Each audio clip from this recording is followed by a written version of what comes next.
ব্রাহ্মণবাড়িয়ার আউলিয়া বাজার দেশের অন্যতম বৃহৎ লিচুর পাইকারি হাট হিসেবে পরিচিত।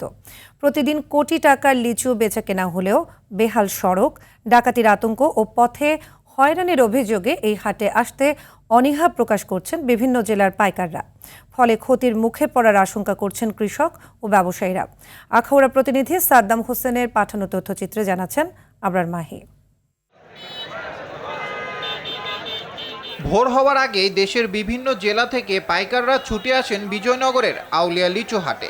এখান থেকে কিনে নিয়ে যান হাজার হাজার ঝাঁক লিচু। তবে পাইকারদের অভিযোগ, বাজারে পৌঁছানোর প্রধান সড়কগুলোর বেহাল অবস্থা হওয়ায় সময় মতো বাজারে পৌঁছানো কঠিন হয়ে পড়ে। এতে পরিবহনের সময় লিচুর গুণগত মান নষ্ট এবং আর্থিক ক্ষতির মুখে পড়তে হয় তাদের। রাস্তাঘাট যে ভাঙ্গা, মালগুলো নষ্ট হয়ে যায়, ও তারা একবার আসলে আর আরেকবার আইতে চলাই দিকে। অনেক কষ্ট ভোগ করে এই রাস্তা চলাচল করতে হয় প্রতিদিন।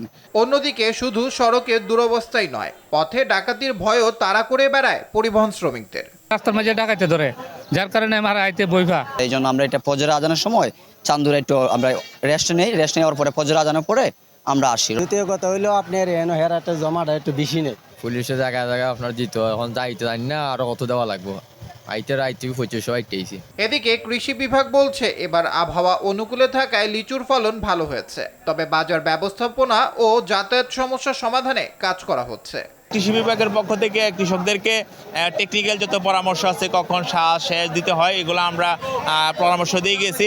যার ফলশ্রুতিতে এবার লিচুর বাম্পার ফলন। প্রতিদিন সকালবেলায় বাজারে আসে কৃষকের সাথে কথা বলছি এবং কৃষকের এই যে বাজার ম্যানেজমেন্টের উপরে আমরা নিয়মিত তদারকি করছি।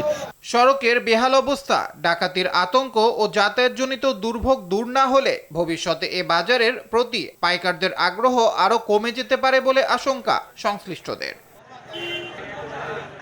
আবরার মাহি, RTV।